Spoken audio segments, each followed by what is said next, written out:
किसी ने बड़े कमाल की बात कही है कि जब भी ऊपर वाले से मांगो तो अपने माता पिता की लंबी उम्र मांगना, क्योंकि उनसे ज़्यादा प्यार इस दुनिया में कोई और आपको कर नहीं सकता।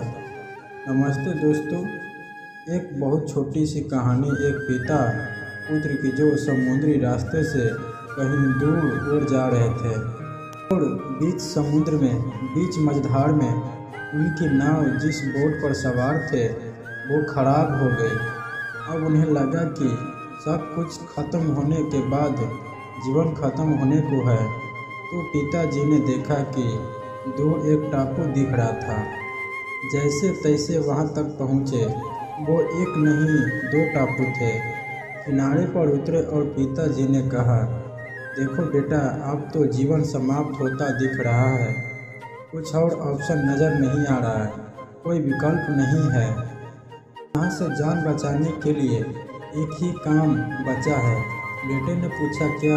पिताजी ने कहा, बस एक ही काम बचा है। ऊपर वाले की प्रार्थना करते हैं। एक टापू पर मैं जा रहा हूँ, दूसरे पर तुम चले जाओ। ध्यान लगाओ और प्रभु से कहो कि हमें बचाए। जो मांगना है मांग लो, कुछ न कुछ तो होगा ही। पिताजी जाकर ध्यान लगाने बैठ गए। बच्चा जाकर के प्रार्थना करने लगा दूसरे टापू पर, और उस लड़के ने कहा कि ये तो बड़ा वीरान सा ध्यान में उनसे कहा कि यहाँ तो बड़ा वीरान सा पेड़ भी नहीं है। कुछ खाने को भूख लग रही है। जो उसने आंखें खोली तो वहाँ पेड़ ही पेड़ दिखाई दिया और फल बड़े बड़े फल लगे हुए थे। लड़का दौड़कर गया, जाकर के फल तोड़कर खाने लगा। फिर से ध्यान में बैठ गया और कहने लगा कि चलो फल तो खा लिया।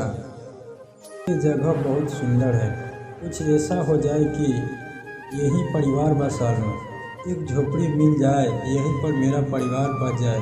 क्या ऐसा हो सकता है? उसने ध्यान में ऐसा बोला और जब आंखें खोली तो सामने एक झोपड़ी उसे दिखाई दी। उसका घर बन चुका था और साथ में ही एक महिला खड़ी हुई थी। उसने कहा, क्या बात है, घर भी बन गया, महिला भी आ गई, शादी भी हो गई मेरी।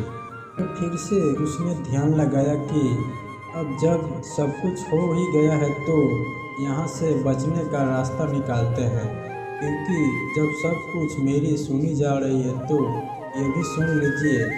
तो उसने आंखें बंद की, ध्यान लगाया और कहा कि हे प्रभु, बस एक नाव का इंतज़ाम करवा दो ताकि मैं अपने परिवार को लेकर निकल जाए।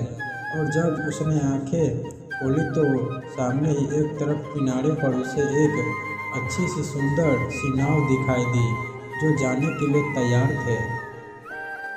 लड़का दौड़कर उस स्त्री को साथ में लेकर आया और जाकर के नाव में चढ़ गया कि बस निकलना है। तभी आकाशवाणी हुई और आवाज़ आई कि बेटा, अकेले जा रहे हो, अपने पापा को साथ नहीं ले जाओगे?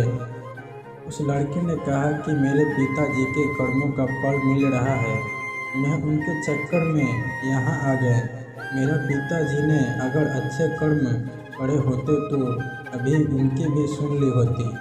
आपने देखा, चुपचाप वैसे के वैसे ही बैठे रहे, कुछ न हो नहीं रहा था।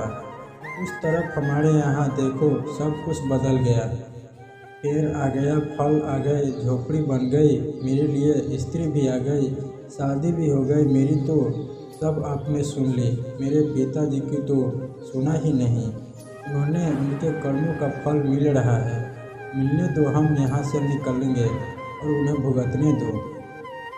आकाशवाणी फिर से हुई कि बेटा, तुम जानना नहीं चाहते कि वो मांग क्या रहे हैं? उस लड़के ने कहा, बताओ क्या मांग रहे हैं जो मिल नहीं रहा है? उन्हें ऐसा क्या मांग लिया? उन्हें आकाशवाणी फिर से हुई और आवाज़ आई कि तुम्हारे पिता बस एक ही चीज़ मांग रहे हैं कि मेरा बेटा जो भी मांग रहा है उसे मिलता चला जाए। मेरे बेटे की हर प्रार्थना स्वीकार करना। लड़के की आंख में आंसू आ गया। उसने अपनी गलती का एहसास हुई, लेकिन हममें से कई गलती एहसास नहीं होती है। हमें लगता है कि माता पिता तो आए हैं, हमारे साथ ठीक हैं, ना चल ही रहा है। हम फ्रॉड गार्डन लेते हैं हमें लगता है कि ठीक है, कोई बड़ी बात नहीं है। हम भूल जाते हैं कि इस दुनिया में सबसे ज़्यादा मोहब्बत, सबसे ज़्यादा प्यार हमें हमारे माता पिता ही करते हैं। दुनिया का हर शख्स ये चाहता है कि आप आगे बढ़ें, लेकिन एक कदम उसका आपसे आगे हो।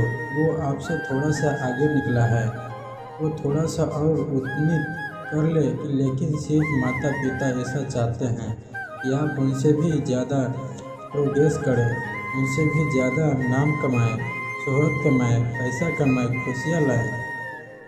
तो दोस्तों, हमारी ये कहानी आपको कैसी लगी हमें कमेंट करके ज़रूर बताएं, और ऐसे ही कहानी सुनने के लिए हमारे चैनल को सब्सक्राइब करें। धन्यवाद। जय जय कृष्ण, जय श्री राम।